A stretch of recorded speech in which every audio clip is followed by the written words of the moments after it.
اور جی ہم تو سب کے ساتھ اچھا کرتے ہیں مگر پتہ نہیں رشتہ دار ہم سے راضی نہیں ہوتے. اس کے پیچھے بھی راز ہے. کیوں کہ ہم نے اللہ سے اپنے تعلق کو تو سنوارا نہیں ہوتا.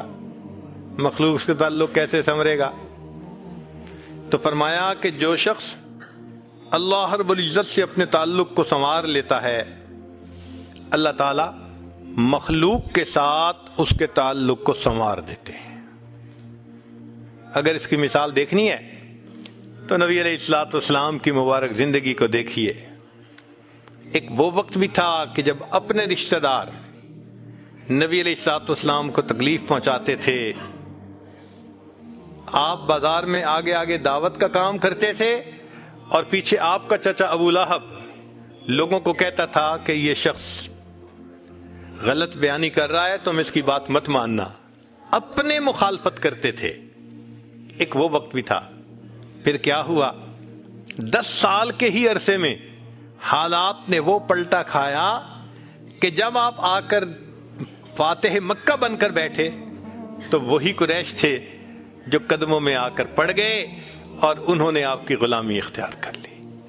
فضیل بن عیاض رحمۃ اللہ علیہ فرماتے ہیں مجھ سے جب بھی اللہ تعالیٰ کی نافرمانی ہوئی مجھ سے جب بھی اللہ تعالیٰ کی نافرمانی ہوئی میں نے اس نافرمانی کا اثر اپنے ماتحتوں کے اندر دیکھا. یہ ریفلیکشن ہوتی ہے. ہم اللہ کی نافرمانی کرتے ہیں اللہ مزہ چکھا دیتے ہیں کہ اپنے جو ماتحت ہوتے ہیں ان کو نافرمان بنا دیتے ہیں. اچھا بھائی تم ذرا اس کو ایکسپیرینس کرو ذرا. وہ جی کیا کریں بیوی سنتی ہی نہیں ہے حضرت بس اولاد افلاطون بن گئی ہے حضرت بچے نے ذلیل کر دیا ہے.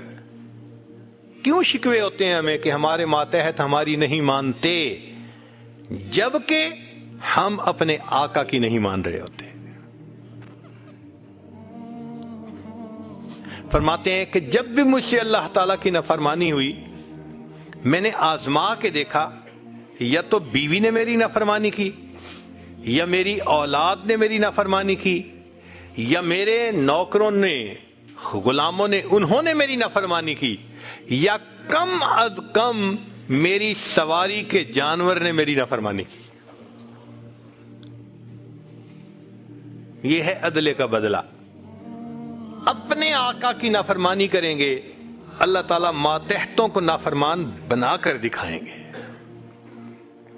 اس لیے اولاد کے شکوے کرنے کی ضرورت نہیں ہے بیوی کے شکوے کرنے کی ضرورت نہیں ہے. سمپل سی بات ہے اللہ رب العزت سے اپنے تعلق کو سنوار لیجئے اللہ تعالیٰ مخلوق سے ہمارے تعلق کو سنوار دے. سب کے دلوں میں محبت ڈال دے گے.